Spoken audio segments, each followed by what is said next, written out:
अस्सलामुअलैकुम। उम्मीद करता हूँ आप लोग जो है वो खैरियत से होंगे। तो मेरा नाम जो है वो फैज़ुर रहमान है और आप ये लेक्चर ME इंग्लिश सेंटर पे देख रहे हैं। तो आज की वीडियो मोस्ट इम्पॉर्टेंट है, सबसे इम्पॉर्टेंट चैप्टर नंबर 14 के MCQs, question answers and numericals करेंगे। इसको मैं मोस्ट इम्पॉर्टेंट क्यों कह रहा हूँ, क्योंकि ये चैप्टर ना सिर्फ आपको 10th में मदद करेगा बल्कि फ़र्स्ट ईयर सेकेंड ईयर और आपको जो है वो ECAT में भी, यानी आपका जब टेस्ट हो गए जो है यूनिवर्सिटी का, उसमें भी ये बहुत ज़्यादा इस्तेमाल होगा ये चैप्टर। तो यहाँ पर मैं आपको बता दूँ, बहुत से बच्चे मुझसे सवाल कर रहे थे ग्रुप से रिलेटेड और नोट से रिलेटेड। तो देखिए, ग्रुप की जो फ़ीस है वो 1500 है, जो साल में एक बार पे करनी है। और ये फ़ीस आप इजी पैसा कर हमें बता दीजिए, हम आपको ग्रुप में ऐड कर लेंगे। ग्रुप में आपको lectures, notes, guess paper, solve guess paper, model paper, solve model paper, 5 year का सॉल्व और बहुत सारा material, test session, live session, वो तमाम वहाँ मिल जाएंगे। ठीक है। अच्छा, नोट्स चाहिए हो तो कांटेक्ट कर लीजिएगा। तमाम सब्जेक्ट के बन गए हैं सिर्फ मैथ के अलावा, और तमाम सब्जेक्ट की जो नोट्स की फ़ीस है वो हमने 500 रखी है, जिसमें आपको तमाम सब्जेक्ट के नोट्स हम प्रोवाइड कर देंगे। और अब तक बहुत कॉपियाँ सेल हो चुकी हैं, तो आप इजीली ये नोट्स बाय कर सकते हैं, PDF में मिलेंगे। तो जो नंबर आ रहा है उसी पे इजी पैसा करिएगा। ठीक है। अब आ जाते हैं अपने लेक्चर की तरफ। तो सबसे पहले हमारे पास MCQs हैं, तो सबसे पहले मैं आपको MCQs करा देता हूँ। ठीक है, यहाँ मैं MCQs का आपको आंसर लिख दूँगा ताकि आपके लिए जो है वो आसानी हो जाए। तो सबसे पहले MCQs देख लेते हैं। सबसे पहले MCQs हमें जो है वो क्या दिया हुआ है, आप कॉपी में ये सब चीज़ें नोट डाउन कर लीजिएगा। मैं तमाम क्वेश्चंस के आंसर्स भी करा दूंगा और न्यूमेरिकल्स भी करा दूंगा। ठीक है। तो इस वीडियो में ये पूरा आपको सोल्यूशन मिल जाएगा। सेक्शन A और सेक्शन B और सेक्शन C करके जो आपको सेक्शंस दिए हुए हैं वो तमाम आपको इधर सॉल्व मिल जाएंगे। तो कहा जा रहा है branch of physics which deal with the charges at rest is called. तो देखो, चार्जेस वो कौन सी ब्रांच है फिजिक्स की जो चार्जेस से डील करती है, और जब चार्ज रुका हुआ हो यानी रेस्ट में हो। रेस्ट से मुराद रुका हुआ होना, बोलते हैं ना हम रेस्ट कर रहे हैं। रेस्ट करने से मुराद क्या, मतलब रुके हुए आराम कर रहे हैं। किसी चलते हुए आदमी को आपने ये कहते हुए नहीं देखा होगा मैं रेस्ट कर रहा हूँ, हमेशा रुके हुए आदमी को। तो इसका जवाब है आपके पास इलेक्ट्रोस्टैटिक। ठीक है, इलेक्ट्रोस्टैटिक। ठीक है, इलेक्ट्रोस्टैटिक B है ये आपका। ठीक है, पहले का आपको B आ गया जवाब। तो वो ब्रांच जिसमें आप चार्जेस को स्टडी करते हैं और जब वो रुके हुए हो तो वो आपके पास होगा इलेक्ट्रोस्टैटिक। अच्छा, कहा जा रहा है the magnitude of force between two unit positive charges when the distance between them is 1 would be. अच्छा, यहाँ पर कहा जा रहा है the magnitude of force between two unit. अच्छा देखो, यूनिट चार्ज यहाँ पे कहा जा रहा है। तो जब भी आपको यहाँ पर यूनिट चार्ज कहा जाता है तो इसका मतलब क्या है कि आपके पास जो चार्ज की वैल्यू है वो 1 है। यहाँ पर आपको गिवन डेटा लिखना पड़ेगा क्योंकि ये सॉल्व करने वाला है, गिवन डेटा। अच्छा, तो यहाँ पर ये सॉल्व कर आएगा, डायरेक्ट इसको याद नहीं कर सकते हम, इसको हमें सॉल्व करके इसका जो है वो आंसर लेना पड़ेगा। तो सबसे पहले देखो, मैंने अभी आपको बताया कि जब भी यूनिट चार्ज कहा जाए तो इसका मतलब है कि 1 कूलम का चार्ज दिया हुआ है। यूनिट चार्ज जब भी कहा जाए आपको, इसका क्या मतलब है, 1 कूलम का चार्ज आपको दिया हुआ है, यानी Q1 की वैल्यू 1 दी हुई है और Q2 भी आपको 1 ही लेना पड़ेगा। क्यों? क्योंकि आपको जो है वो फॉर्मूले में 2 चार्जेस दिए हुए होते हैं। तो यहाँ पर चार्जेस भी कहा है उन्होंने। अगर चार्जेस भी कहते तो इसका मतलब क्या है कि Q1 Q2 दोनों ही 1 है। देखिए, चार्ज कहें तो Q1 1 है और चार्जेस कहें तो Q1 Q2 दोनों 1 है। तो चार्जेस कहा, Q1 Q2 दोनों 1 हो गए। अच्छा, K की वैल्यू आपको पता है 9 × 10⁻9। ठीक है, ये मैं इसलिए लिख रहा हूँ क्योंकि यहाँ पर हमें ये चाहिए होती है, न्यूटन मीटर स्क्वायर पर कूलम स्क्वायर। ठीक है। अच्छा, उसके बाद आपको यहाँ पर इन्होंने कुछ डिस्टेंस भी दे रखा है जो कि हमारे पास R है और ये दिया हुआ है 1 मीटर। 1 मीटर। अब फॉर्मूला क्या आएगा और टू फाइंड क्या करना है, सबसे पहले ये लिख देता हूँ। आपको फाइंड करना है F को, फोर्स को। तो कौन सा फॉर्मूला लगाओगे, कूलम लॉ लगाओगे जो हमने पढ़ा इस चैप्टर में। F = K Q1 Q2 upon R²। ठीक है, K क्या दिया हुआ है 9 × 10⁻9 और Q1 क्या दिया हुआ है आपको 1, Q2 क्या दिया हुआ है 1 और R1 क्या दिया हुआ है ये भी 1। तो सब 1 दिया हुआ है, 1 1 ये मल्टीप्लाई होगा और 1 से ही डिवाइड होगा तो आपके पास 3 × 10⁻9 ही आंसर आ जाएगा और ये आएगा न्यूटन। ठीक है, ये न्यूटन आ रहा है, याद रखिएगा ये न्यूटन है, कहीं इसका यूनिट ना लिख दीजिएगा वरना गलत हो जाएगा। तो आपके पास क्या आ रहा है, न्यूटन आंसर आ रहा है। तो यहाँ पर क्या दिया हुआ है, डी दिया हुआ है आपको, ठीक है, कूलम्स कांस्टेंट, ठीक है, ये आपका आंसर आ गया, कूलम कांस्टेंट, डी आपका आंसर आ गया।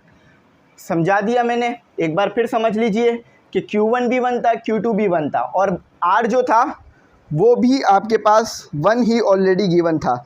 तो जब सब कुछ ही 1 गिवन है तो फिर आपके पास जो कूलम कांस्टेंट है वो एज इट इज़ उठकर जो है वो यहाँ पर आपके पास आ जाएगा, ठीक है।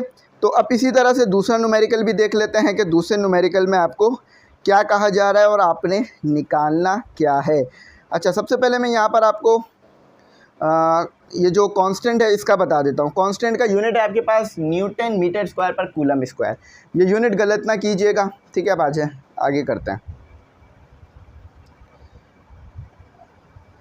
अच्छा, उसके बाद आपको यहाँ पर कहते हैं, ये मैं निकाल लेता हूँ। उसके बाद आपके पास तीसरा न्यूमेरिक MCQ से, तीसरा MCQ आपके पास सीधा सॉल्व करने वाला है, डायरेक्ट आपको बताना है। कहते हैं coulomb law most closely resemblance with. Resemblance का मतलब किस से मिलता जुलता है। देखें, ये मतलब नहीं है यहाँ पर के कूलम लॉ और कौन सा लॉ सेम है, ये मतलब नहीं है।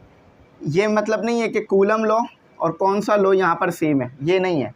रिसेम्बलेंस, रिसेम्बलेंस से मुराद मिलता जुलता, ठीक है, मिलता जुलता। जैसे कि मेरे जैसा एक मिलता जुलता एक और इंसान घूम रहा है, तो आप क्या कहोगे, इन दोनों में बड़ी रिसेम्बलेंस है ना, यानी मिलते जुलते हैं। तो लॉ किससे ये मिलता जुलता है, यानी इसका फॉर्मूला इसका फॉर्मूला देखकर आपको कौन सा और लॉ याद आता है। तो एक ही लॉ याद आ रहा होगा बेशक, और वो लॉ कौन सा है, न्यूटन लॉ ऑफ ग्रेविटेशन। मैंने शायद जब ये लॉ पढ़ाया था 9 के अंदर तो उसमें भी ये समझा दिया था, ठीक है। न्यूटन लॉ ऑफ ग्रेविटेशन, ठीक है, न्यूटन लॉ ऑफ ग्रेविटेशन बी है ये आपके पास ना, इसलिए का बी जवाब है। अच्छा, ग्रेविटेशन की स्पेलिंग देख लीजिए, GRAVITATION, gravitation, Newton's law of gravitation, Newton का ग्रेविटेशनल का लॉ, उससे मिलता जुलता है कूलम लॉ। कैसे कि ये देखो, ये है ना, और न्यूटन का लॉ क्या था, G(m1m2)/r², ठीक है, तो उससे मिलता जुलता है। तो ये न्यूमेरिकल में इंक्लूड नहीं कीजिएगा, ये मैं सिर्फ समझाने के लिए बताया। अच्छा, तो यहाँ कहा जा रहा है if the electrostatic force between 2 electron is F Newton, दो जो है वो आपके पास इलेक्ट्रॉन्स हैं, उनके दरमियान इलेक्ट्रोस्टैटिक फोर्स आ रही है। मैंने पढ़ा है ये तमाम चीज़ कि जब दो चार्ज पार्टिकल होते हैं तो वो एक दूसरे पे फोर्स लगाते हैं, ठीक है। तो वो आपके पास क्या आ रही है, वो आपके पास जो है वो न्यूटन में आ रही है। Then the electrostatic force between 2 proton at the same distance is.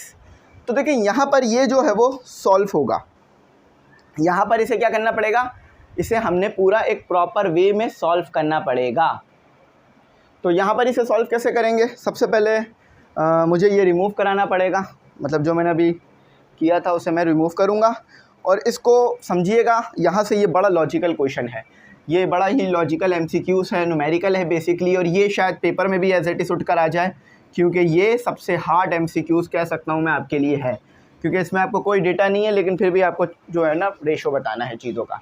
तो देखो भाई, यहाँ पर क्या कह रहा है आपको कि डिस्टेंस जो है ना, यानी यहाँ मैं लिख रहा हूँ RE, डिस्टेंस बिटवीन इलेक्ट्रॉन्स, और यहाँ लिख रहा हूँ मैं RP, डिस्टेंस बिटवीन प्रोटॉन, दोनों सेम है। जितने डिस्टेंस पर एक इलेक्ट्रॉन दूसरे इलेक्ट्रॉन, एक प्रोटॉन दूसरे प्रोटॉन पर है, इतना ही डिस्टेंस पर एक इलेक्ट्रॉन दूसरे इलेक्ट्रॉन से है, दोनों सेम डिस्टेंस पर हैं, ठीक है। अच्छा, ये तो हो गया। अब चार्ज, आपको पता है जो चार्ज इलेक्ट्रॉन का होता है वही चार्ज प्रोटॉन का भी होता है, बस इलेक्ट्रॉन का नेगेटिव होता है, प्रोटॉन का पॉजिटिव होता है, लेकिन वैल्यू सेम होती है। क्या सेम होती है, 1.6 × 10⁻⁻16 कूलम, याद है ना, कराया था। ये साइन कन्वेंशन क्यों लगाते हैं, सिर्फ इसलिए लगाते हैं ताकि पता कर सके कि फोर्स जो है वो फोर्स जो है वो रिपल्जन की है या फोर्स जो है वो आपके पास अट्रैक्शन की है, ठीक है। और प्रोटॉन और न्यूट्रॉन को इलेक्ट्रॉन और प्रोटॉन को पहचानने के लिए। लेकिन मैग्नीट्यूड तो चार्ज ऑफ प्रोटॉन और चार्ज ऑफ इलेक्ट्रॉन का सेम था ना, मैंने लिखवाया भी था, लिख लो कि चार्ज ऑफ प्रोटॉन क्या है, +1.6 × 10⁻⁻19, यहाँ लिख लो। चार्ज ऑफ प्रोटॉन क्या है, ये प्रोटॉन P लिख रहा हूँ, 1.6 × 10⁻⁻19, यहाँ मैंने कुछ नहीं लगाया, इसका मतलब क्या है, प्लस का साइन है। अच्छा, चार्ज ऑफ इलेक्ट्रॉन क्या है? -1.6 मल्टीप्लाई 10⁻⁻19 कूलम कूलम कूलम। ठीक है, तो दोनों यानी चार्जेस भी सेम आ गए। अब फोर्स बतानी है आपको, प्रोटॉन पे कितनी है, इलेक्ट्रॉन की पता है। तो क्या आप क्या करेंगे यहाँ पर सोल्यूशन में, इलेक्ट्रॉन का फॉर्मूला लिख देंगे। इलेक्ट्रॉन के लिए आपके पास क्या बनेगा, के Q1 Q2 अपॉन R का स्क्वायर। प्रोटॉन के लिए क्या बनेगा, प्रोटॉन के लिए आपके पास बनेगा प्रोटॉन के लिए आपके पास क्या बनेगा, प्रोटॉन के लिए बनेगा P के Q1 Q2 upon R square. ठीक है, के इधर आ गया और P के लिए ये उधर चला गया। ठीक है, तो ये समझ में आ गया ना।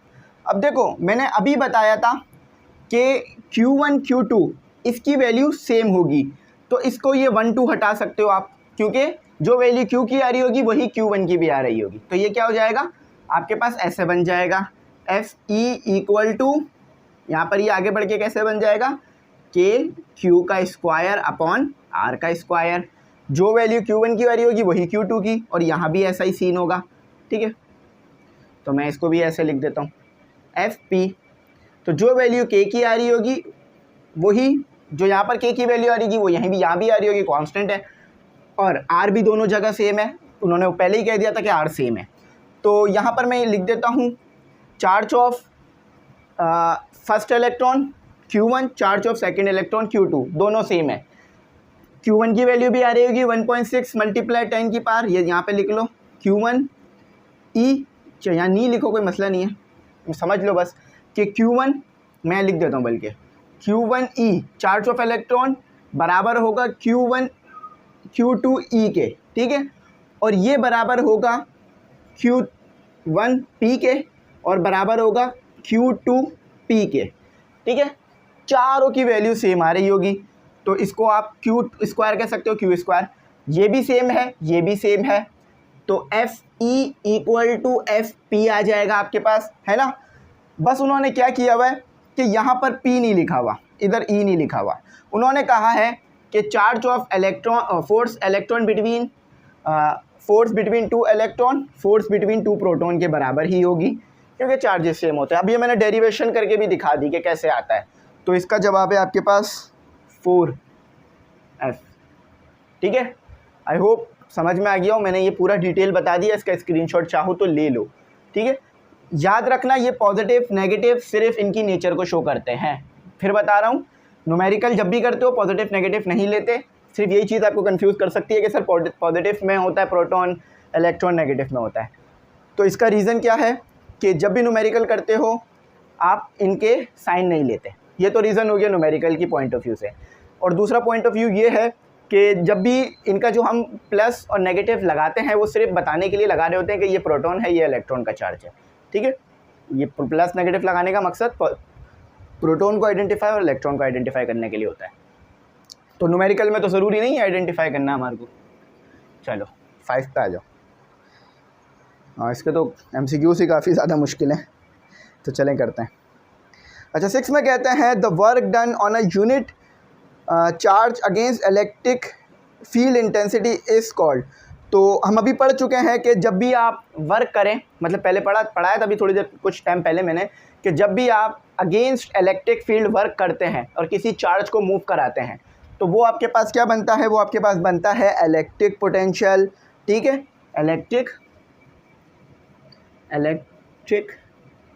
पोटेंशियल, जिसे आप एक कॉल करते हो और इसे आप, अच्छा यहाँ मैंने गलती से 4 लिख दिया है, वो 4 में सिर्फ MCQs का नंबर डालने के लिए लिख रहा था। तो पहले वाले का जवाब था आपके पास D और दूसरे वाले का जवाब है आपके पास A। ठीक है, आई होप समझ में आ गया हो। तो ये आपके पास A आ गया। अच्छा, शायद हमसे कोई MCQs मिस हो रहा है। हाँ, एक हमसे गलती हो रही है, मैं इसको यहीं लिख देता हूँ। ठीक है, ये इलेक्ट्रिक पोटेंशियल, ये हमारे पास 6 का जवाब था। 5 ये नहीं है हमारे पास, 5 हमारे पास दूसरा MCQs है। 5 क्या है, ये आगे पीछे हो गया, लेकिन 6 का जवाब मैंने पहले लिख दिया। ठीक है, अच्छा 6 ये बोर्ड पे आपको टेढ़ा नज़र आ रहा है, लेकिन यहाँ सीधा लिखा है मैंने बिल्कुल। अच्छा चलो करते हैं। चलो इसको थोड़ा ऊपर करके लिख देता हूँ, पोटेंशियल, ठीक है, पोटेंशियल ए आ रहा है, अब सीधा आ रहा होगा। हाँ अच्छा, तो 5 में कह रहे हैं the direction of electric force and electric field intensity is. तो देखो भाई, जो डायरेक्शन है इलेक्ट्रिक फोर्स और इलेक्ट्रिक फील्ड इंटेंसिटी वो एक ही सेम डायरेक्शन होती है। तो जब कोई चीज़ सेम डायरेक्शन है, फॉर एग्जांपल मैं भी यहाँ देख रहा हूँ, आप भी यहाँ देख रहे हो, तो क्या हो गया, पैरेलल हो गया, है ना। तो यहाँ पर क्या होगा, पैरेलल टू ईच अदर,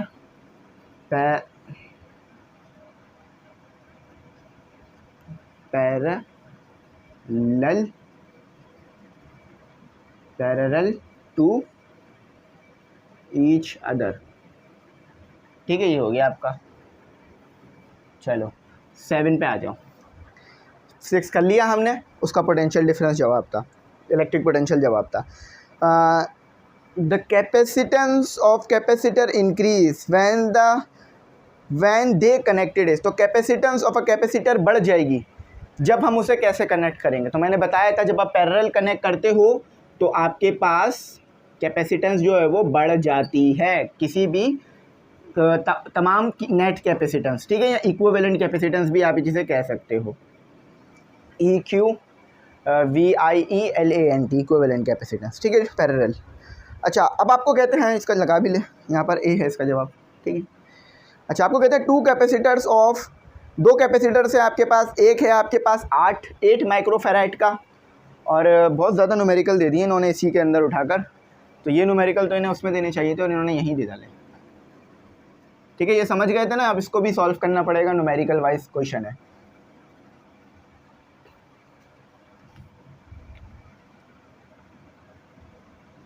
हाँ भाई, तो कहते हैं कि 2 capacitors of 8 microfarad are connected in series. तो 8 माइक्रोफैराड के 2 कैपेसिटर्स हैं और कनेक्ट किया गया है सीरीज में। तो 2 कैपेसिटर्स हैं, यानी C1 है 8 माइक्रोफैराड, ठीक है, और C2 है 8 माइक्रोफैराड।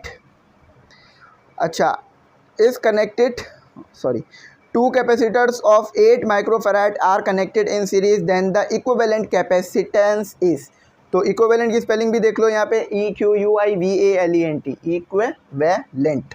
चलो भाई, तो नेट कैपेसिटेंस बताना है। इक्विवेलेंट कैपेसिटेंस का मतलब क्या होता है, सोल्यूशन लिख लो यहाँ, ये गिवन डेटा हो गया आपका, और टू फाइंड क्या करना था आपने, टू फाइंड करना था आपने C। तो सीरीज में कैपेसिटर्स का फॉर्मूला क्या लिखवाया था मैंने, 1/C equal to 1/C1 plus 1/C2। तो 2 कैपेसिटर हैं तो C2 तक लेके जाएंगे, 3 होते तो 1/C3 भी होता। अच्छा, इसको बोलते हैं E, इक्विवेलेंट कैपेसिटर्स। क्या बोलते हैं इसको, इसको बोलते हैं C को क्या बोलते हैं, equivalent capacitor, capacitance, sorry, capacitance, CANC, capacitance. अच्छा, तो देखो यहाँ पर मैं लिख भी देता हूँ, ये कितना हो गया आपके पास, दोनों ही 8 हैं, तो ये 8 हो गया, तो ये आपके पास हो गया CE। अच्छा, E को ना कैपिटल लिख लो, स्मॉल ना लिखो, इससे आपको अच्छा पहचान में आ जाएगा। तो ये बेसिस सेम है, मतलब डिनोमिनेटर सेम है, तो एक टाइम लिख लो, ये मैथ में बता चुका हूँ, और ऊपर वालों को ऐड करा दो, तो ऊपर वाले 1 + 1 होकर कितना हो जाएगा, 2 हो जाएगा, ठीक है। अच्छा, ये कितने पर आता है 2 के टेबल में, 1 पर, ये कितने पर आता है 4 पर, तो आपके पास क्या आ रहा है, CE कितनी आ रही है आपके पास, 1/4, 4 को 1 के साथ मल्टीप्लाई करा दो, CE को भी 1 के साथ मल्टीप्लाई करा दो। तो इसको थोड़ा सा ऐसे करके लिख लो, CE इक्वल टू 4, यूनिट क्या है, माइक्रोफैराड। दोनों ही माइक्रोफैराड में, दोनों ही जो है आपने उसमें लिए थे, क्या कहते हैं, ये फैराड स्मॉल वाला है, ठीक है, बल्कि कैपिटल वाला ये फोर्स वाला F नहीं है, ये फैराड वाला F है आपके पास।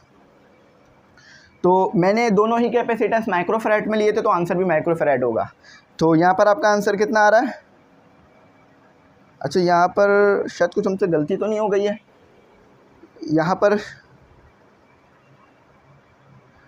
अच्छा यहाँ पर आपको सारे ही गलत दिए हुए हैं, ABCD नहीं, तमाम गलत है, हमने बिल्कुल सही आंसर निकाला है 4 माइक्रोफैराड, हमने गलत नहीं किया है, ये कोई भी पॉइंट नहीं दिया हुआ, ठीक है, इस तरह का आपको कोई पॉइंट नहीं दिया हुआ। या फिर ऐसे भी लिख सकते हो, ये बिल्कुल इन्होंने ऐसे दिया हुआ है मेरे ख्याल से।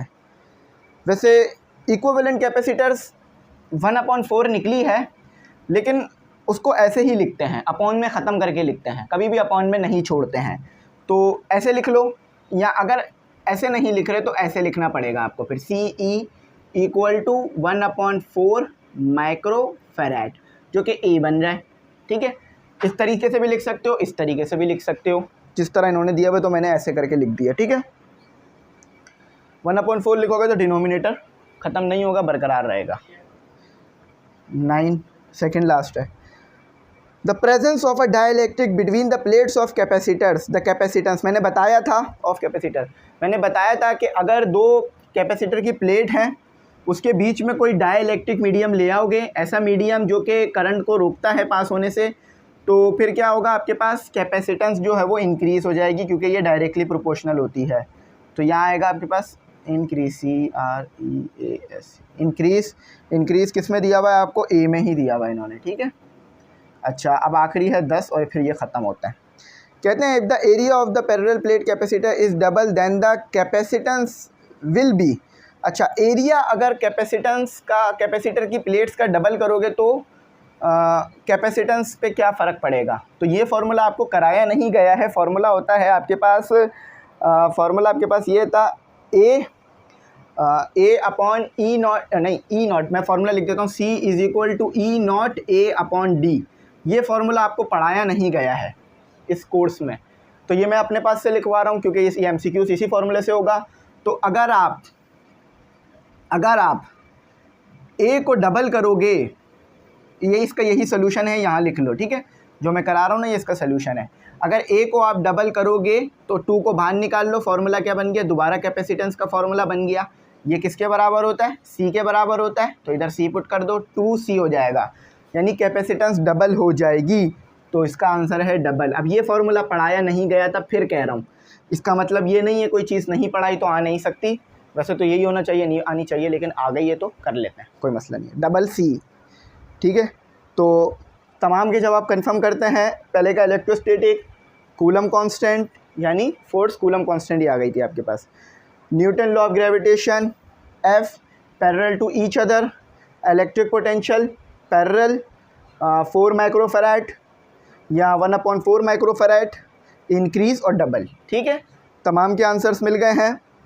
नंबरिंग मैंने गलती नहीं करी है, B है, उसके बाद आपके पास D है, अच्छा उसके बाद फिर आपके पास B है, उसके बाद फिर आपके पास D है, मैं कंफर्म करा रहा हूँ। अच्छा यहाँ पर एक A नहीं लिखा हुआ, A लिख लो, A है, फिर उसके बाद यहाँ पर ये A नहीं है, C है। ठीक है, इलेक्ट्रिक पोटेंशियल ये C है, अगर नंबरिंग में आगे पीछे हो गया तो वो भी सही करा रहा हूँ। ये A है, ये भी A है, ये भी A है, ये आपके पास C है। ठीक है, तो बस ये ABC में थोड़ा सा हो गया था, मैंने उसे दोबारा भी ठीक करा है, बाकी मैंने लिख भी दिए थे, आपको पूरा लॉजिक भी दे दिया है, तो आई होप कोई प्रॉब्लम ना हुई होगी आपको। ठीक है, ये तो बल्कि आसान था, ये आपके लिए थोड़ा सा एक नई चीज़ रही होगी, मैं मान सकता हूँ। ठीक है, ये हमारे हो गए हैं। आ जाओ क्वेश्चन आंसर्स की तरफ, जल्दी से कॉपी पेंसिल उठा लो और काम शुरू करो। चलो ठीक है, अब देखें, अब आपने ऐसी ही पढ़ाई करनी है। देखें मैं आपको फिर बता रहा हूँ, कभी भी क्लास में जाएं, कुछ ना कुछ टीचर बोर्ड पे तो लिखवाता ही है, मैं तो हमेशा बोर्ड भर देता हूँ। क्यों? क्योंकि जो भी दिमाग में है वो बोर्ड पर आ जाएगा, तो शायद आपको भी समझ आ जाएगा। अगर बोर्ड पे कुछ भी नहीं लिखूँगा तो सिर्फ हवा में बातें करूँगा, कुछ भी समझ नहीं आएगा। तो जितना बोर्ड पे मैं लिखवाऊँगा, अच्छा थोड़ा सा इसको मिटा लेते हैं पहले खामोश हो के, वरना पता चले मिटाते ही रह जाए इसको। अच्छा, अगर मैं बोर्ड पे नहीं लिखवाऊंगा तो इसका मतलब ये है कि आपको समझ भी नहीं आएगा। बोर्ड लगाने का मकसद ये है, मार्कर पेन खरीदने का मकसद ये है कि लिखवाया जाए। तो हमारे टीचर भी हमें लिखवाते हैं, हम लिखते हैं, पूरी क्लास लिखने में और उसमें चली जाती है, ताकि यूनिवर्सिटी में पढ़ रहे हैं। तो आप भी लिखें, ऐसा नहीं है कि 9 मैट्रिक में आ गए तो अब आपको लिखने की ज़रूरत नहीं है, नोट्स ही आपकी मदद करेंगे, बिल्कुल नहीं। आप लिखेंगे तो चीज़ों को मेमोराइज़ कर सकेंगे, रिवाइज़ कर सकेंगे, पेपरों के टाइम रिवीजन कर सकेंगे, बहुत काम कर सकते हैं। तो कभी भी अपने आप को इतना एफिशिएंट ना समझें कि उससे ऐसा लगे कि आप कहीं गुरूर कर रहे हों। तो हमेशा लिखें बैठकर क्लास में। तो अभी भी क्लास है हमारी, एक लिखें, ठीक है, जो मैं बता रहा हूँ वो लिखें। जो मैंने अभी लिखवाया वो लिखें, जो मैंने अभी सॉल्व करा है वो लिखें। अगर फिर कभी दोबारा देखोगे आके ये MCQs न्यूमेरिकल्स तो आपको ये सॉल्यूशंस याद आ जाएंगे, तो ये समझ में आ जाएगी बात। लॉजिक्स पढ़े थे ये मैंने भी लिख के पढ़ा है। मैं आपको दिखा सकूँ, मैं भी दिखाता हूँ आपको ज़रा, एक मिनट, कि मैं कितना लिखता था।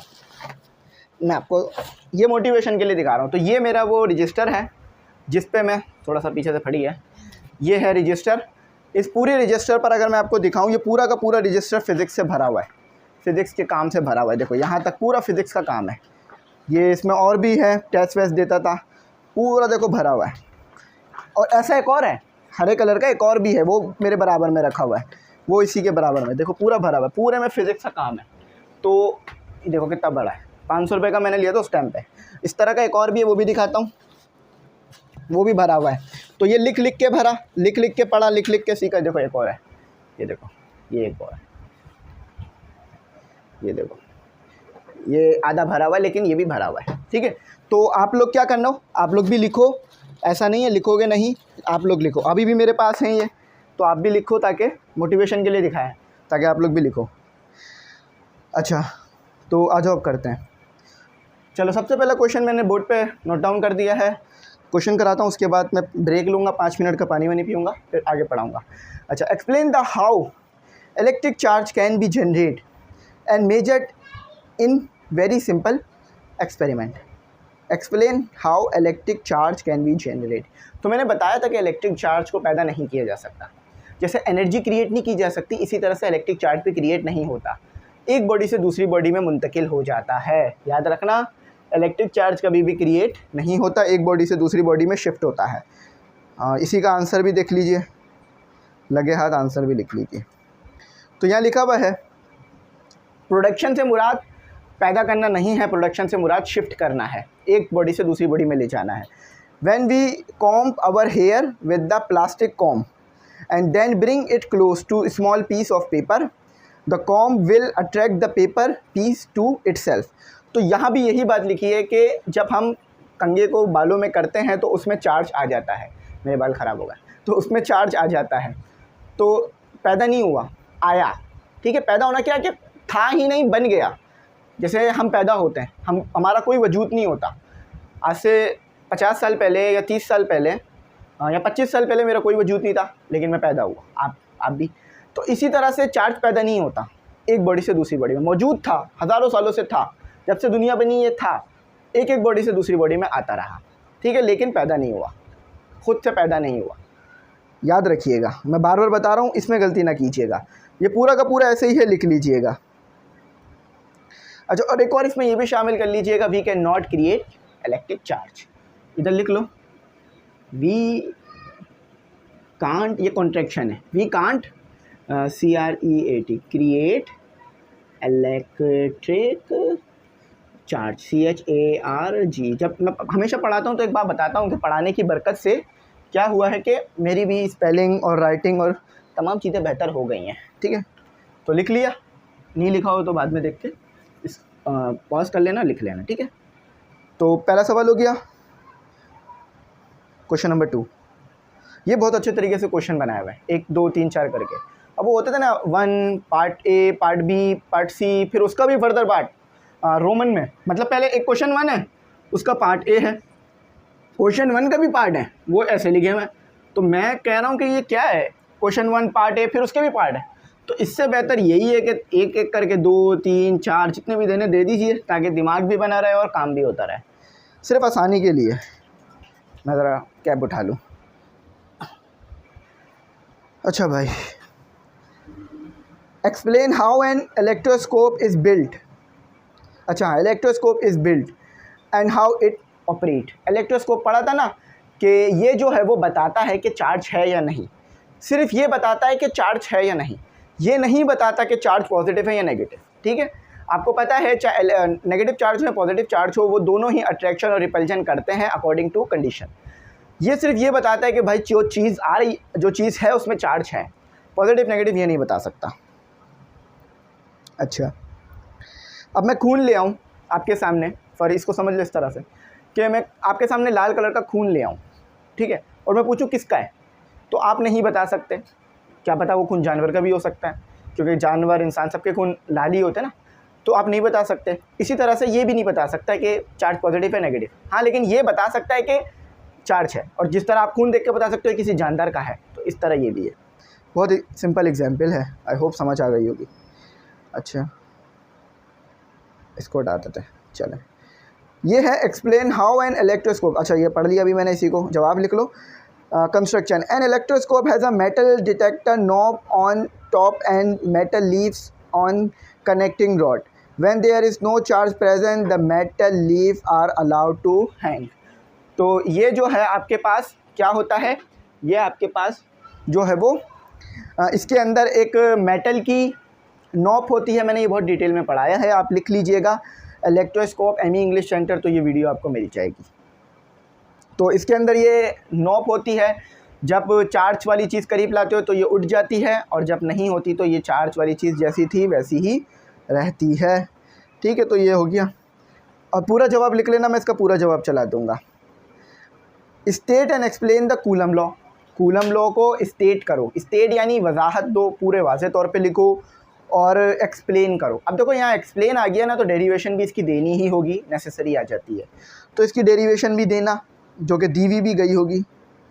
अच्छा पूरा लिख लेना। अब आ जाओ, तो कूलम लॉ की पूरी डेरिवेशन आपके सामने लिखी हुई है। कूलम लॉ क्या है, अच्छा यहाँ पर एक छोटी सी मुझसे मिस्टेक हो गई है कि मैंने क्वेश्चन नंबर 2 का नंबर नहीं लिखा था, लेकिन वो क्वेश्चन नंबर आ रहा होगा उसमें, 3 क्वेश्चन शुरू हो गया।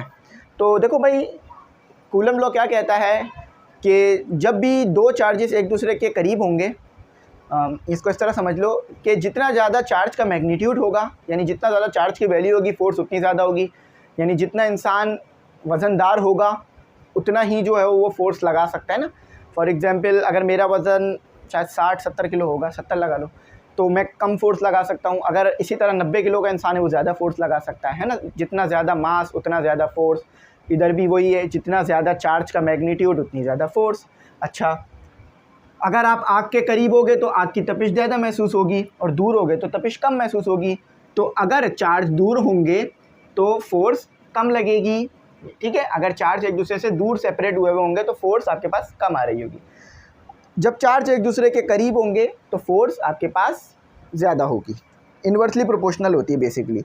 यहाँ देख लो क्या लिखा हुआ है, magnitude of the charge and inversely proportional to the square of the distance between them. अच्छा, फोर्स ज़्यादा आ रही होगी अगर चार्ज एक दूसरे से दूर है, डिस्टेंस जो है वो चार्ज। अच्छा देखो यहाँ इस तरह समझो, मैं थोड़ा सा इसको वाज़े कर देता हूँ। अगर डिस्टेंस जो है वो चार्जेस के दरमियान कम है तो फोर्स ज़्यादा होगी, ठीक है, ये इस तरह से है, ठीक है। अगर डिस्टेंस जो है वो चार्जेस के दरमियान ज़्यादा है, अब डिस्टेंस देखो इधर कम था इधर ज़्यादा आ गया, तो इसके मुकाबले में फ़ोर्स कम होगी, ठीक है। डिस्टेंस बढ़ा रहे हो दो चार्जेस के दरमियान तो फोर्स कम आ रही है। डिस्टेंस कम कर रहे हो दो चार्जेस के दरमियान, ये दो चार्ज हैं प्लस और प्लस, ठीक है। तो समझ गए होगे आई होप। तो ये कूलम लॉ है, डेरिवेशन इसकी लिखी हुई है, आप इसको जो है वो एज इट इज़ लिख लेना। तो कूलम लॉ का आंसर आपके सामने चल रहा होगा, ठीक है। तो कूलम लॉ का आंसर आप लोग लिख लो, और मैं इसे डिटेल में एक्सप्लेन कर चुका हूँ इसकी डेरिवेशन को।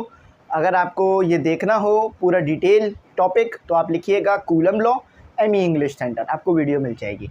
देखिए मैं यहाँ पे फिर बता दूँ कि जब मैं ये करवाता हूँ आप लोगों को तो एक्सप्लेन कर देता हूँ अच्छा खासा, लेकिन डिटेल एक्सप्लेन मैंने 15-20 मिनट की वीडियो में किया होता है इसे, या आधे घंटे 1 घंटे की भी हो सकती है, लेकिन उसमें मैंने ये कर दिया होता है, इसके न्यूमेरिकल इसके तमाम चीज़ें उसमें करा दी होती हैं, ठीक है। यहाँ सिर्फ मैं आपको वर्ड टू वर्ड आंसर दे रहा होता हूँ क्वेश्चन के, तो ये नहीं समझिएगा कि मैं एक्सप्लेन नहीं कर रहा, जानबूझ के मैं कर चुका हूँ ऑलरेडी इस काम को। अच्छा, अब आपके पास क्वेश्चन नंबर 4 भी है। जब आपने क्वेश्चन नंबर 3 करा है तो अब आप क्वेश्चन नंबर 4 भी इंशाल्लाह कर लेंगे। क्वेश्चन नंबर 4 आपको कहता है, उसमें आपको चैलेंज किया जाता है कि define electric field and electric field intensity. तो मैंने कहा था कि इलेक्ट्रिक फील्ड और इलेक्ट्रिक फील्ड इंटेंसिटी एक ही जैसी है, एक ही चीज़ है, ठीक है। तो यहाँ भी देखो, a region around the charge particle और object within which a force would be exerted on other charge particle or object, ठीक है, ये इलेक्ट्रिक फील्ड हो गया। अब electric field intensity, the electric field intensity at a point is the force experience unit positive charge. तो देखो electric field क्या है, इलेक्ट्रिक फील्ड वो रीजन है जिसके अंदर अगर कोई और चार्ज आएगा तो वो फोर्स फील करेगा। अब इलेक्ट्रिक फील्ड इंटेंसिटी क्या है, वो पॉइंट है, ठीक है, जहाँ पर जो है वो एक चार्ज दूसरे चार्ज पे फोर्स लगा रहा है। तो मिलती जुलती इनकी डेफिनेशंस हैं। The electric field intensity at a point is the force experienced bye a unit positive charge. For example ये एक पॉजिटिव चार्ज है और ये आपके पास एक नेगेटिव, तो ये इस पॉइंट पे क्या होगा, इसके ऊपर फोर्स लगा रहा होगा, इसको अपनी तरफ खींच रहा होगा। तो ये जो है वो इलेक्ट्रिक फील्ड इंटेंसिटी है आपके पास। अच्छा, अब आ जाते हैं क्वेश्चन नंबर 5। क्वेश्चन नंबर 4 में आपको रिलीफ था, आसान था, सिर्फ डेफिनेशंस मांगी गई थी तो आपने इजीली दे दी। जब भी डिफ़ाइन कहें तो डेफिनेशंस दें, डिटेल में मत जाएं, ऐसा ना हो कि आप एफिशिएंसी दिखाने के चक्कर में नंबर कटवा दें, क्योंकि उन्हें पता होता है कि इधर बच्चा जो है वो 5 मिनट देगा, इधर 10 मिनट। अब जहाँ 5 मिनट देने थे वहाँ 10 मिनट दे दिए हैं, तो अब जहाँ 10 मिनट देने थे तो वहाँ आप ऑलरेडी ही 5 मिनट ही दे पाएंगे, क्योंकि आप पहले ही 10 मिनट एक सवाल को दे चुके हैं। तो जब भी कहें डिफ़ाइन तो मतलब है डिफ़ाइंड, एक्सप्लेन नहीं होता, इसका मतलब डिफ़ाइंड होता है सिर्फ, यानी डेफिनेशन दो। Describe the concept of electrostatic potential. अब यहाँ कह रहा है डिस्क्राइब, यहाँ डिफ़ाइन नहीं कहा, इसकी भी डेफिनेशन है लेकिन डिफ़ाइन नहीं कहा, उन्होंने कहा डिस्क्राइब। अब डिस्क्राइब कह दिया तो देखो इसका आंसर बड़ा होगा ऑलरेडी। अब देखो बड़ा कितना है, अच्छा खासा बड़ा है ना, डेफिनेशन से तो ज़्यादा ही है। और तो पहले डेफिनेशन आ गई इसमें, the amount of work that is done in order to transport a unit charge from a reference point to a given location. तो जब भी आप against the electric field work करते हो, डायग्राम भी मौजूद है वो देख लीजिएगा।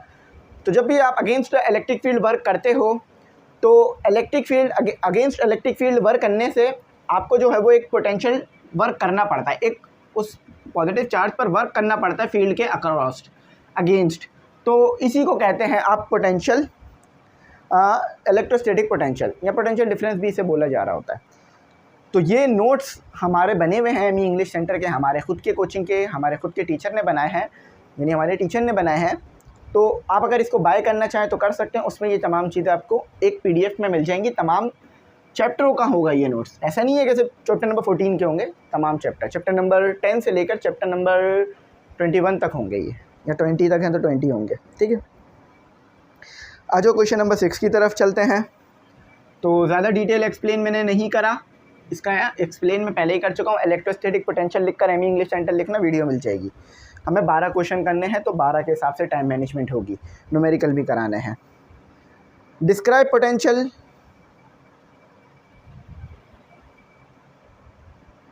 अच्छा, डिस्क्राइब पोटेंशियल डिफरेंस और एनर्जी ट्रांसफ़र पर यूनिट चार्ज। तो पोटेंशियल डिफरेंस को डिस्क्राइब कर दीजिए और एनर्जी जो ट्रांसफ़र होती है पर यूनिट चार्ज, एनर्जी ट्रांसफ़र पर यूनिट चार्ज, जो एनर्जी ट्रांसफ़र होती है पर यूनिट चार्ज में उसे डिफाइन कर दीजिए।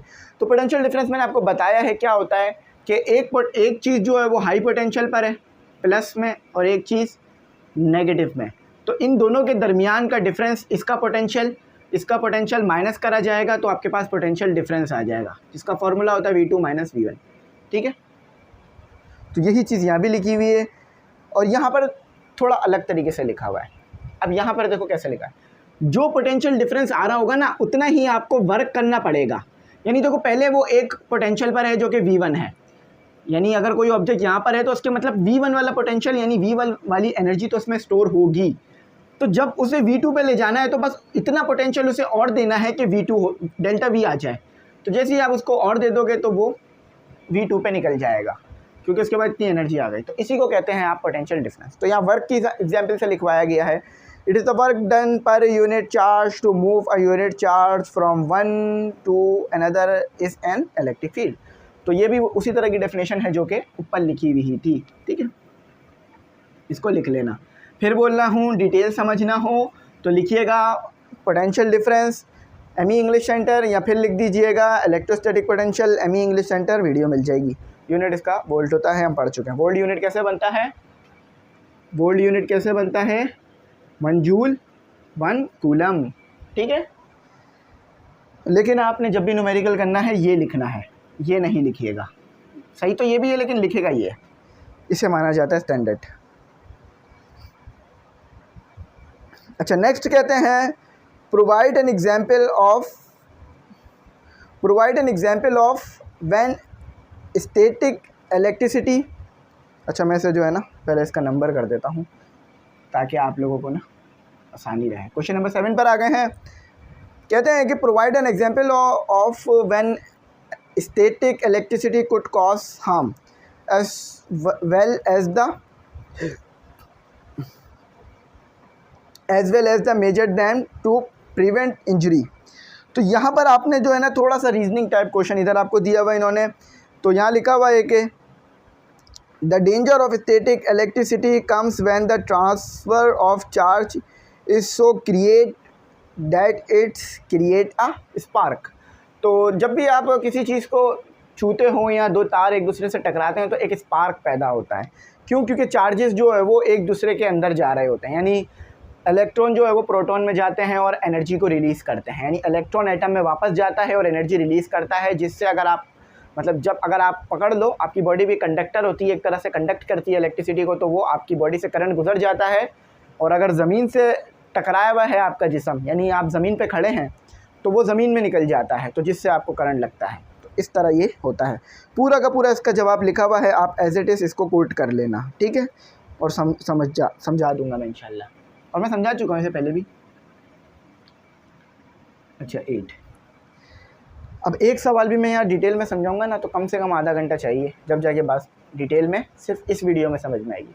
तो इससे अच्छा जो मैंने सेपरेट वीडियो, जब भी मैं पहले कराता हूँ तमाम चीज़ें, उसके बाद ये वीडियोस अपलोड करता हूँ लास्ट में, ताकि ऐसा ना हो कि आपके लिए ये चीज़ बिल्कुल न्यू हो। तो जब भी रोज़ आपको वीडियो मिल रही होती है डिटेल में, उसको ज़्यादा देखा करें, ऐसा नहीं करा करें कि उन्हें ना देखें, वरना यहाँ पर मुश्किल होती होगी, ठीक है। अब एक चीज़ को मैं समझा चुका हूँ, दोबारा कराऊँगा तो आपका और मेरा दोनों का टाइम ज़ाया होगा। Describe how the capacitor work as a device that store electric charge. तो डिस्क्राइब करो कि क्यों कैपेसिटर जो है वो आपके पास एक चार्ज स्टोर करने वाली डिवाइस है, कैसे। तो इसमें दो प्लेट होती हैं, एक पॉजिटिव प्लेट होती है, एक नेगेटिव, और आपके पास बैटरी का पोटेंशियल डिफरेंस होता है, यानी एक बैटरी होती है। तो पॉजिटिव टर्मिनल के साथ जो प्लेट होती है वो पॉजिटिवली चार्ज हो जाती है। ये पॉजिटिव प्लेट है, ये नेगेटिव प्लेट है, दोनों एक दूसरे से पैरेलली सेपरेट होती हैं। तो अगर ये नेगेटिव टर्मिनल है और ये पॉजिटिव टर्मिनल है, तो यहाँ से पॉजिटिव चार्ज इधर आ जाएंगे, यहाँ से नेगेटिव चार्ज इधर आ जाएंगे, ठीक है। तो इस तरह से ये काम करता है। इसका जवाब लिख लेना। First we can note that a metal typically has an equal amount of positively negatively charge. तो याद रखना, अगर इधर 4 स्टोर हुआ है चार्ज, तो इधर भी 4 या 3 होगा, ठीक है। अगर यहाँ 3 हुआ है तो यहाँ भी 3 होगा, ठीक है। यहाँ 3 हुआ है, यहाँ 4 हुआ है तो यहाँ भी, अगर यहाँ पॉजिटिव चार्ज 4 स्टोर हुआ है तो यहाँ भी नेगेटिव चार्ज 4 स्टोर होंगे। सेम अमाउंट में चार्ज यहाँ स्टोर होगा, सेम अमाउंट में चार्ज Q1 Q2 में स्टोर होगा, ठीक है। अच्छा, अब इसको मैं रिमूव कर देता हूँ ताकि हम आगे। तो ये टॉपिक देखना हो तो लिखना capacitor, ME English centre, video मिल जाएगी, ठीक है। ऑलरेडी अपलोड कर चुका हूँ आप लोगों की काम आसान के लिए। क्वेश्चन नंबर 9 की तरफ आ जाते हैं। Explain why it's important to how the effective capacitance of a number of capacitor. अच्छा, in series and in parallel. तो देखो, जब हम कैपेसिटर्स को सीरीज़ में कनेक्ट करते हैं तो नेट कैपेसिटेंस कम हो जाती है। जब हम कैपेसिटर्स को पैरेलल कनेक्ट करते हैं तो नेट कैपेसिटेंस या इक्विवेलेंट कैपेसिटर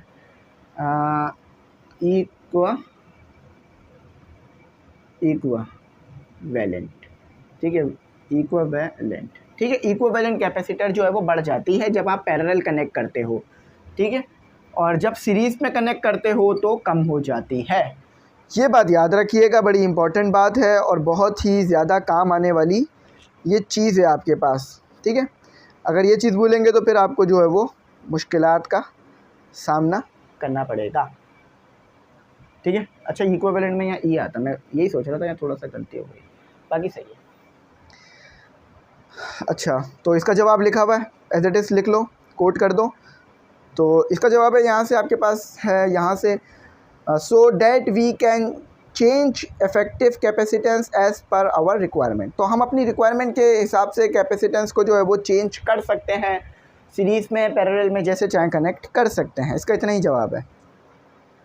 कुछ के आंसर्स छोटे थे तो उसके हम छोटे ही जवाब लिखेंगे। अच्छा 10वें में कहा जाता है कि give some example of where capacitors are use in different kinds of electrical devices. तो कुछ एग्जांपल्स दें जिसमें कैपेसिटर इस्तेमाल होता हो। सबसे पहले जो मेरे सर पे पंखा चल रहा है उसके अंदर भी लगा हुआ है, उसमें एक बड़ा कैपेसिटर लगा हुआ है। मोबाइल के अंदर तो आई थिंक होते भी हैं तो बहुत छोटे छोटे, उसमें ना जाए मोबाइल में। कंप्यूटर आपका पीसी, उसके अंदर भी कैपेसिटर लगे हुए होते हैं बड़े बड़े अगर आप देखें। और आपके जो इलेक्ट्रिकल अप्लाइंसेस होते हैं, होम अप्लाइंसेस जो आप घर में यूज़ कर रहे होते हैं, जैसे कि आपके पास हो गया जूसर मशीन और माइक्रोवेव ओवन, इन सब के अंदर कैपेसिटर्स लगे होते हैं क्योंकि चार्जेस स्टोर करवाना पड़ता है इन सब में। तो बहुत सारी चीज़ें लिखी हुई हैं। They are utilise to run table fan के लो, सीलिंग फ़ैन के लो, सीलिंग फ़ैन, एग्जॉस्ट फ़ैन, इन सब में कैपेसिटर्स मौजूद होते हैं। खोल के मत देखिएगा, अगर कभी पंखा खुला हुआ हो तो देख लीजिएगा, ऐसा नहीं है कि कैपेसिटर्स खोल देखने के लिए पंखा ही खोल डाला। तो 10वां हो गया हमारा, हम 11वें की तरफ आ गए हैं। ठीक है, तो 11वें में लिखा हुआ in what direction will a positive charge particles move in an electric field.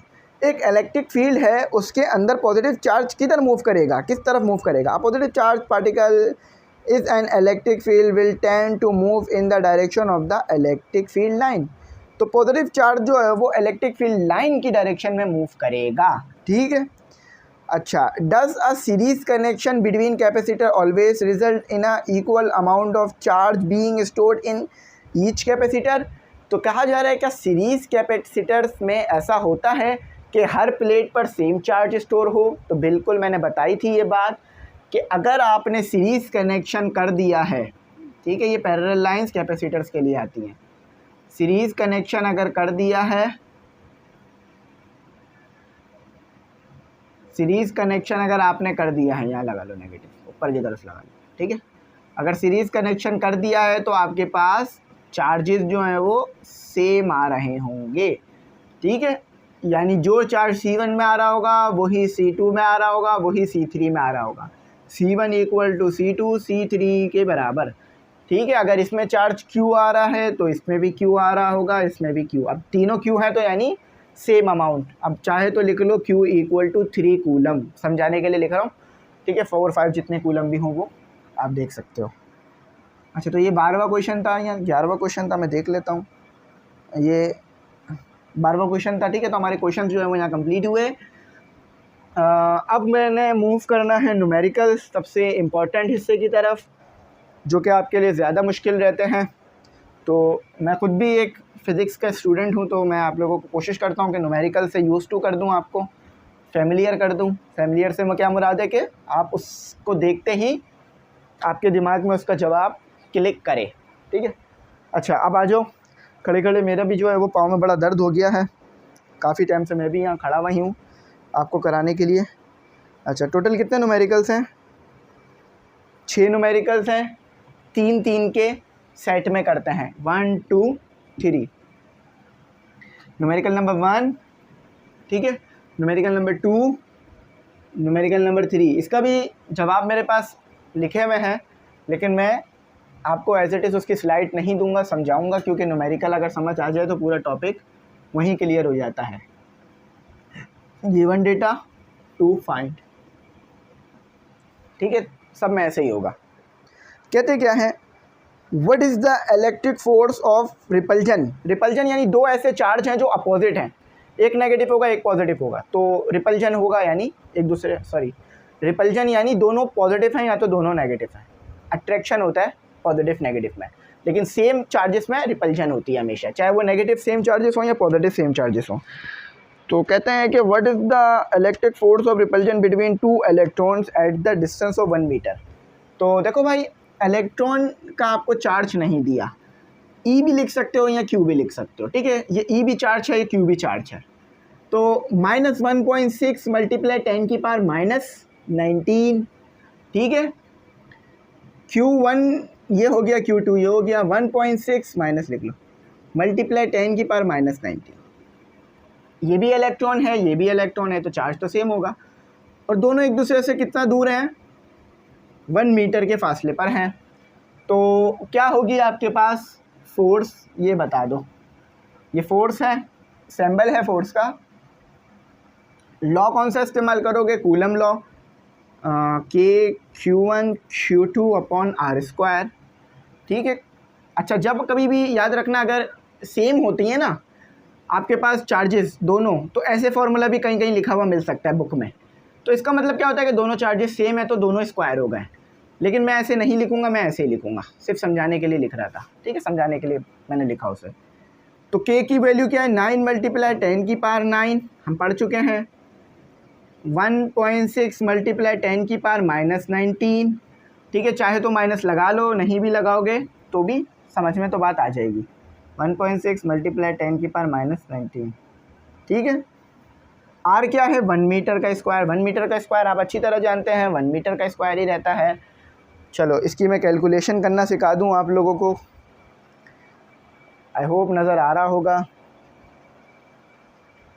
ठीक है। तो देखो 9, ये एक्सपोनेंट आपके कैलकुलेटर में ये बटन देखो। अब आप मुझे बोलेंगे कि सर ये बगैर कैलकुलेटर के दिखा दें, तो देखें मैं एक्सपोनेंट अगर बगैर कैलकुलेटर के लिखूंगा ना बोर्ड पे तो बहुत मुश्किल हो जाएगी। 9 ज़ीरो लगाने पड़ेंगे 9 के आगे, 19 ज़ीरो लगाने पड़ेंगे पहले 1.6 से, और यहाँ भी। तो कैसा लिखूंगा? बहुत टाइम लग जाएगा, ज़ीरो लिखने में घंटों लग जाएंगे, और फिर मिस्टेक तो होगी ही होगी, क्योंकि 16 ज़ीरो में लिख रहा हूँ, 19 ज़ीरो में लिखूंगा आगे 1.6 के, यानी ऐसे लिखता ही रह जाऊँगा 0 0 0 0 0 0 0 0 0 0, इस तरह 16 लिखने पड़ेंगे। तो कैलकुलेटर के बगैर हो तो सकता है, लेकिन बहुत मुश्किल है, बहुत ही मुश्किल है। तो इसलिए कैलकुलेटर का इस्तेमाल करें, और अलाउ भी होगा आई थिंक आपको, क्योंकि ये बगैर कैलकुलेटर के हो नहीं सकते। तो देखो 9 ये लगा दिया, ठीक है।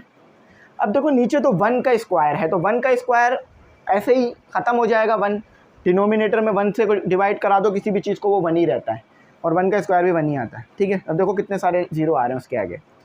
अच्छा 1.6 माइनस माइनस प्लस हो जाएगा, तो वो इसलिए मैं माइनस लगा नहीं रहा हूँ। 1.6 ये एक्सपोनेंट और ये -19 है। फिर दोबारा मल्टीप्लाई करो, 1.6 एक्सपोनेंट -19, तो क्या आ रहा है? 2.30 मल्टीप्लाई 10 की पावर -18। 2 पॉइंट बहुत ही कम फोर्स लगा रहे हैं एक दूसरे पे, 10 की पावर -18 न्यूटन, ठीक है। तो ये इसका जवाब था आपके पास। आई होप अच्छा समझ में आ गया होगा, कन्फ्यूजन नहीं हुई होगी। अच्छा यहाँ पर मैं एक चीज़ और बताऊँ, बुक में उन्होंने सिर्फ 3 तक दिया हुआ है, तो चाहे तो 3 तक लिख लो, या चाहे तो थोड़ा एक ज़ीरो और लगा लो, कोई मसला नहीं है। अब मुझसे कभी और बच्चे ये भी पूछ लेना, सर बुक में तो 2.3 दिया हुआ है, आपने ज़ीरो क्यों लगा लिया? तो कोई मसला नहीं है, चाहे तो लगा लो, चाहे तो नहीं लगाओ, ठीक है। अच्छा न्यूमेरिकल 2 सेम सॉर्ट पे सॉल्व करेंगे, अपनी लेगेसी को कंटिन्यू करेंगे। गिवन डेटा लिखेंगे, यहाँ पर 2 फाइंड लिख लेंगे, हमने ढूंढना क्या है। इस चीज़ को भी यूटिलाइज़ करूँगा, आप चाहें तो आखिर में स्क्रीनशॉट ले लेना। वैसे तो मैं मना करूँगा स्क्रीनशॉट लेने से, जो अच्छे पढ़ने वाले बच्चे हैं जो मुझे सुनते हैं, मैं उन्हें कहूँगा स्क्रीनशॉट मत लेना, आप लोग जो है वो इसको अपनी कॉपी में लिखना। अच्छा पढ़ तो ने क्या लिखा हुआ है? 2 पॉइंट चार्जेस, 2 पॉइंट चार्जेस हैं जो Q1 है। अब देखो यहाँ तो Q1 अलग दिया हुआ है, Q2 अलग दिया हुआ है। अच्छा माइक्रो क्या है? एक प्रीफिक्स है, इसको अगर ख़त्म करते हो तो क्या फैक्टर आ जाता है? 10 की पावर -6, ठीक है। ये क्या किसके बराबर होता है? माइक्रो 10 की पावर -6 के, ये मल्टीप्लायर नहीं है, ये पावर का साइन, ये एक्सपोनेंट के आगे जो मल्टीप्लाई लगा होता है वो है। Q2 दिया हुआ है आपको 3 कूलम, 3 माइक्रो कूलम, तो 3 मल्टीप्लाई 10 की पावर -6, ठीक है। प्रीफिक्स हट जाएगा, प्रीफिक्स हमेशा यूनिट से पहले आता है, तो जब भी आपको ये शुरू में पढ़ाया जाता है। कितना दिया हुआ है? डिस्टेंस आपको R दिया हुआ है 5 सेंटीमीटर। याद रखिएगा सेंटीमीटर में आप नहीं रख सकते, आपको अगर न्यूटन चाहिए, अगर आंसर फोर्स का न्यूटन चाहिए तो आपको मीटर में लाना पड़ेगा। तो डिवाइड कर दीजिए 100 से, 0.05 आ जाएगा। R इक्वल टू 0.05 मीटर हो गया। अब सोल्यूशन निकाल लीजिए, तो फॉर्मूला क्या है? F equal to K Q1 Q2 upon R square, ठीक है। K क्या है? 9 मल्टीप्लाई 10 की पावर 10 की पावर 9, Q1 क्या है 5 मल्टीप्लाई 10 की पावर -6, Q2 क्या है 3 मल्टीप्लाई 10 की पावर -6 और डिवाइड में क्या है 0.05 का स्क्वायर। ठीक है, समझ में आ रहा है ना, स्क्वायर लिखा है मैंने। कैलकुलेटर्स का इस्तेमाल कीजिए और कैलकुलेट कर लीजिए।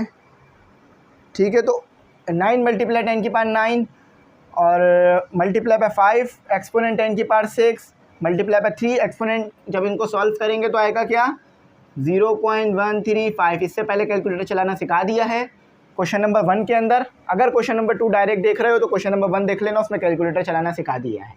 ठीक है, हो सकता है कि कुछ बच्चे डायरेक्ट देख रहे हों तो इसलिए उनके लिए कह रहा हूँ। 0.0 का स्क्वायर लोगे तो कितना आएगा 0.0025 आ जाएगा। इनको सॉल्व कर लो तो कितना आ जाएगा 45 न्यूटन आ जाएगा। कर लीजिए कैलकुलेट 0.135 0.0025, तो ये आपका 54 आ रहा है, मैंने गलती से 54 आ रहा है। ठीक है, जवाब क्या था 54। तो अब हमारा ये जो है वो हो गया है। अब हम अपना मूव करते हैं न्यूमेरिकल नंबर 3 की तरफ। तो न्यूमेरिकल नंबर 3 देख लीजिए किस तरह से आपका होगा। काफ़ी ज़्यादा जो है टाइम कंज्यूमिंग है, जब भी कह रहा था न्यूमेरिकल में टाइम लगता है काफ़ी। गिवन डेटा लिख लीजिए, गिवन डेटा आपके पास क्या है वो लिख लीजिए और टू फाइंड क्या करना है ये लिख लीजिए। ठीक है, सबसे पहले मैं गिवन डेटा लिख देता हूँ। गिवन डेटा में सबसे पहले आपको कहते हैं 2 माइक्रोफैराड 2 माइक्रोकूलम, यानी कैपेसिटेंस दी हुई है आपको। कैपेसिटेंस को आप सी से डिनोट करते हैं। तो माइक्रो यहाँ भी आपको शायद हटाना ही पड़ेगा, शायद नहीं हटाना ही पड़ेगा क्योंकि आंसर न्यूटन में चाहिए। तो अच्छा, ये सॉरी यहाँ गलती हो गई, कैपेसिटेंस नहीं दी हुई। कैपेसिटेंस का यूनिट तो फैराड होता है ना, तो ये तो चार्ज ही दिया हुआ है इन्होंने। तो 2 माइक्रो जो है वो कूलम का चार्ज है। तो 2 माइक्रो कूलम चार्ज है, तो ये क्या हो जाएगा 2 मल्टीप्लाई 10 की पावर -6। ठीक है, कूलम हो जाएगा। कहते हैं कि इस प्लेस इन फील्ड ऑफ, अच्छा फील्ड कितनी दी हुई है आपको, ई दिया हुआ है यहाँ पर, आपको ई दिया हुआ है। न्यूटन पर कूलम से भी पहचान में आ रहा होगा और कह भी रहे हैं फील्ड, तो फील्ड क्या होती है आपके पास, ई होती है ना। ठीक है, आई होप शायद वो वहाँ विजिबल नहीं है, मैं नीचे लिखता हूँ थोड़ा सा इसे, बीच में जो है ना लाइट पड़ रही है। हाँ, तो वो वहाँ विजिबल नहीं था। तो क्यू तो विजिबल है आपको, ये विजिबल नहीं था। तो ई कितना दिया हुआ है आपको, इन्होंने ई दिया है आपको 3.42 मल्टीप्लाई 10 की पावर 11 न्यूटन पर कूलम। ठीक है, न्यूटन पर कूलम दे दिया। What will be the force on it, force क्या होगी ये आपने बताना है। फॉर्मूला क्या लगेगा, इलेक्ट्रिक फील्ड का फॉर्मूला पढ़ाया था, फिर देख लेना। E = F/Q होता है। पता क्या करना है, फोर्स पता करना है, तो Q को मल्टीप्लाई करा दो E के साथ, फोर्स दे देगा ये आपको। तो E कितनी आई है आपके पास 3 मल्टीप्लाई 10 की पावर माइनस नहीं है प्लस में 11, और चार्ज कितना आया है 2 मल्टीप्लाई 10 की पावर -6। तो यहाँ आपके पास जो आंसर आएगा वो फोर्स होगा। कैलकुलेटर फिर चलाना सीख लो। देखो मेरे पास भी ये मौजूद है बुक का PDF। 3.42 एक्सपोनेंट 11 मल्टीप्लाई 2 एक्सपोनेंट -6, तो ये आपका जो है वो आंसर आ रहा है 68400। ऐसे लिख लो चाहो तो 684,000 न्यूटन लिख लो।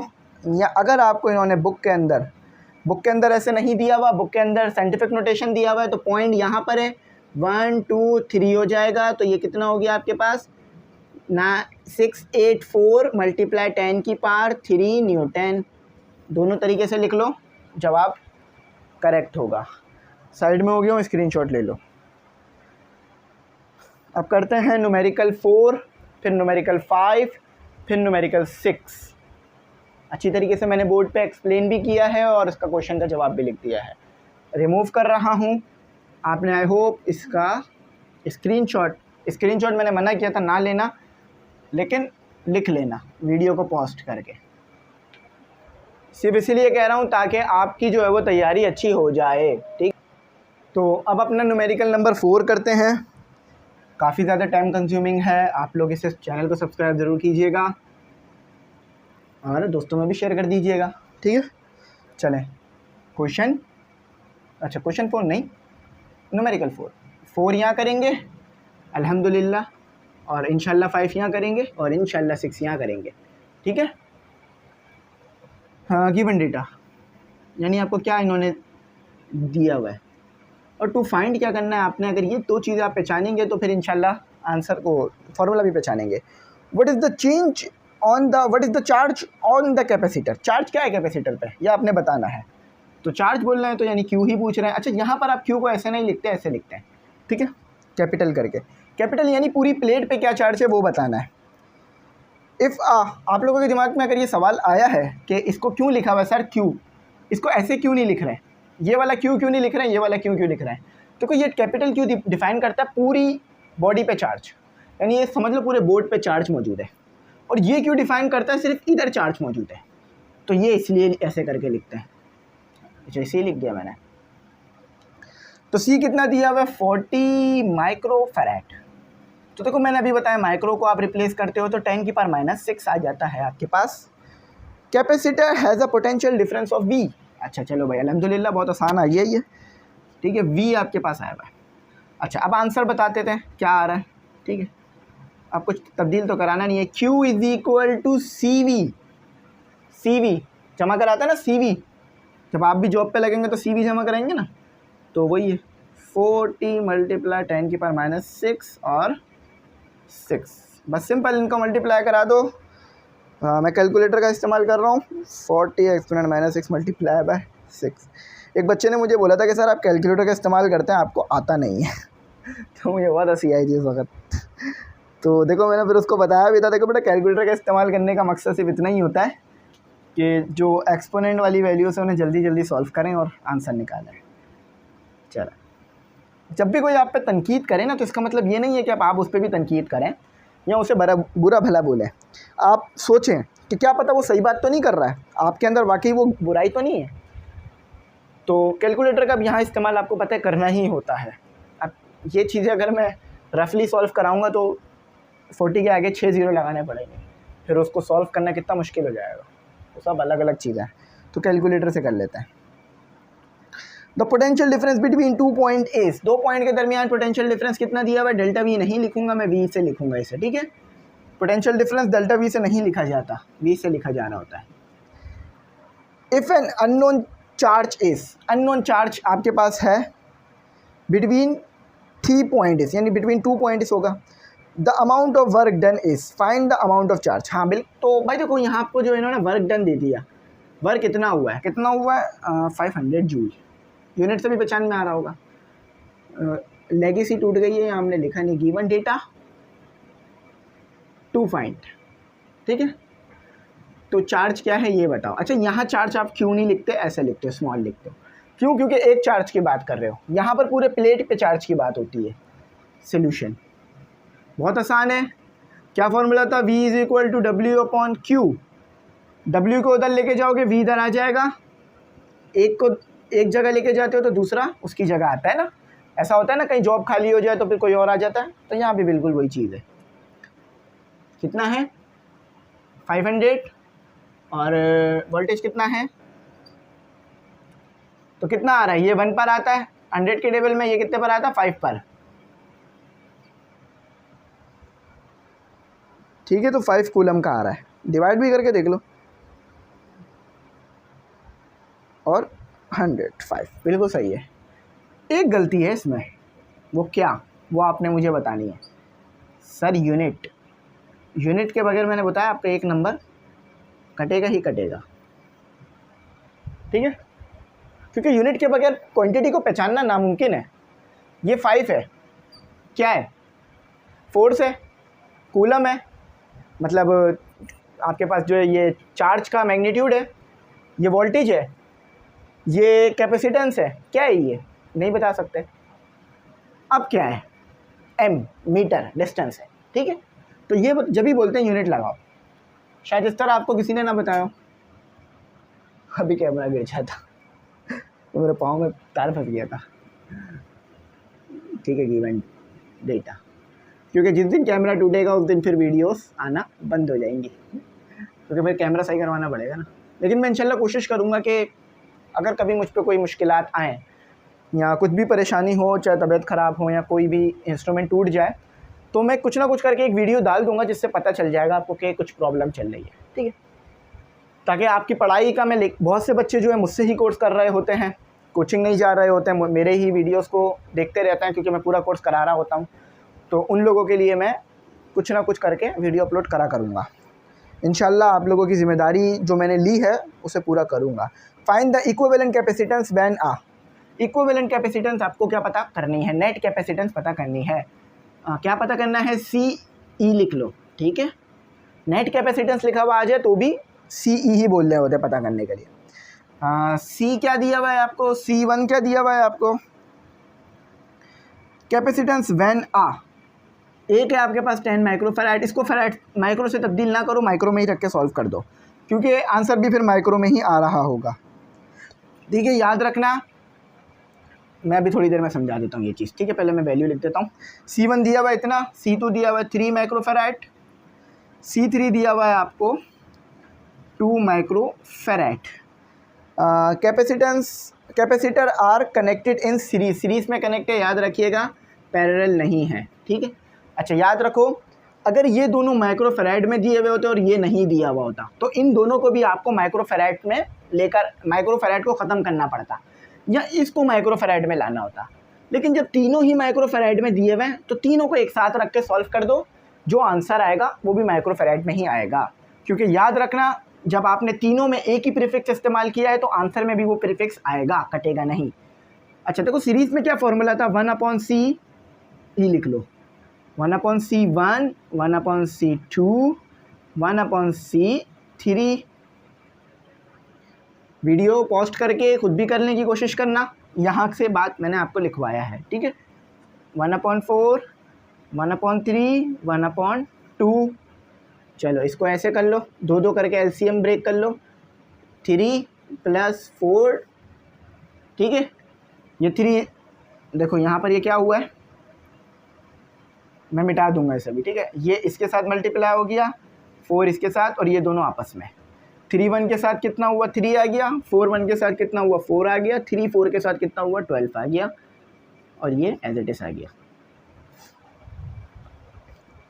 अब मैं इसको जो है ना बगैर कैलकुलेटर के देखें कितना मुश्किल हो रहा है, मतलब टाइम ले रहा है, मुश्किल तो नहीं हो रहा, टाइम ले रहा है। अच्छा इसको इससे डायरेक्ट कर लेते हैं, 2 मल्टीप्लाई होगा 3 के साथ भी और 4 के साथ भी, और 12 1 के साथ मल्टीप्लाई हो जाएगा, और 12 24 हो जाएगा, ठीक है। अच्छा इसी स्टेप को मैं डायरेक्ट कर लेता हूँ, 2 को 3 के साथ मल्टीप्लाई करा दूंगा, 2 को 4 के साथ, तो कितना आ जाएगा, 2 को 3 के साथ मल्टीप्लाई करूँगा तो 6 हो जाएगा, 2 को 4 के साथ मल्टीप्लाई करूँगा तो 8 हो जाएगा। कोई प्रॉब्लम तो नहीं है। अब इनको ऐड कराकर माइनस कर देते हैं, डिवाइड कर देते हैं। डायरेक्ट कर दूँ, चलो डायरेक्ट करके बता देता हूँ। 10 26, 20 और 2 इसमें प्लस हुआ तो 26 डिवाइडेड बाई 24। नज़र आ रहा होगा आई होप, मैं पूरा पेज हटा दूंगा वहाँ से, ठीक है। अच्छा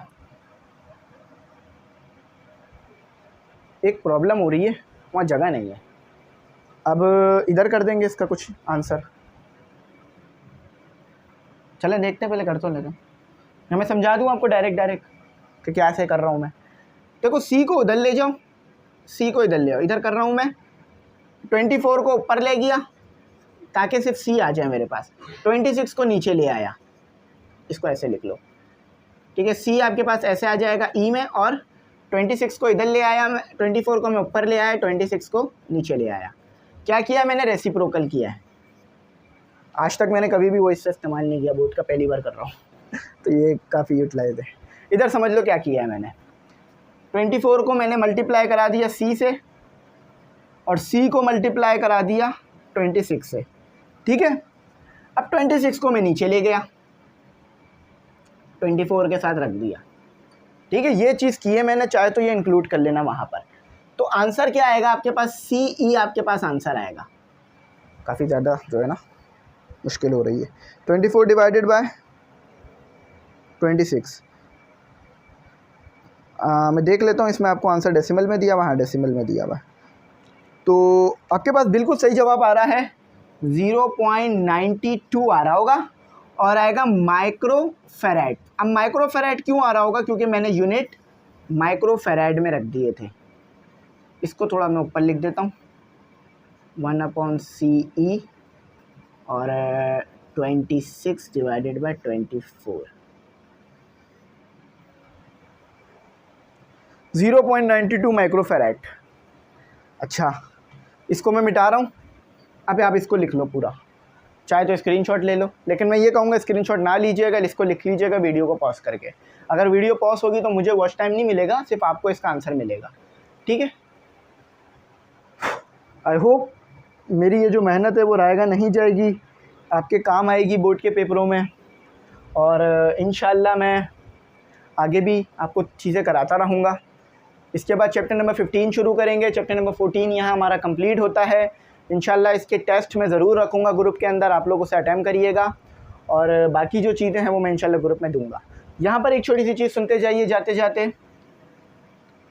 कि 1500 ग्रुप की फ़ीस है, जिसमें आपको नोट्स, तमाम नोट्स का PDF, guess paper, model paper, ये lectures, live session, test session, 5 year का सॉल्व और मुख्तलिफ़ चीज़ें मिलेंगी और पूरे ईयर की फ़ीस है ये आपकी। ठीक है, अच्छा तो ये लिख लीजिए, ये मतलब ये तो नहीं लिखिएगा, बाकी जो मैंने लिखवा है वो लिख लीजिएगा। ठीक है, और नोट्स तमाम सब्जेक्ट के बन गए हैं। 150 एक सब्जेक्ट की फ़ीस है, 500 तमाम सब्जेक्ट की फ़ीस है। अगर चाहिए हो तो व्हाट्सएप पे कांटेक्ट कर लीजिएगा, PDF मैं आपको प्रोवाइड करूँगा।